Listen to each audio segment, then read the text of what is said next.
তাসিন, আপনি লিখেছেন, নিজের হায়াত থেকে বাবা মা অথবা প্রিয়জনের হায়াত বাড়িয়ে দেওয়ার দোয়া করলে কি গুনাহ হবে? এরকম দোয়া আসলে কোনো অর্থবহ দোয়া নয়।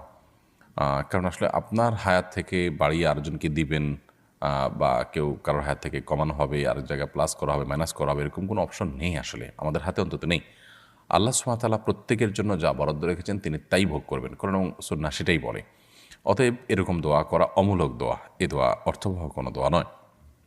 আমরা যেটি করতে পারি সেটা হলো, যাদের নেক হায়াত বৃদ্ধি চাই তাদের জন্য আমরা আল্লাহর কাছে দোয়া করবো, আল্লাহ তার হায়াত বৃদ্ধি করে দেন, তাকে নেক হায়াত দেন, দীর্ঘদিন তাকে আপনি ইমানের সাথে বাঁচিয়ে রাখেন, আমলের সাথে বাঁচিয়ে রাখেন, সেটাও আমরা করতে পারি। কিন্তু অমুকের হায়াত থেকে, আমার নিজের হায়াত থেকে আপনি কমায় তাকে বাড়ায় দেন, এটার কোনো প্রয়োজন নেই, কারণ আল্লাহর কাছে তো অভাব পড়েনি যে আমারটা কমায় তাকে বাড়ায় দিতে হবে।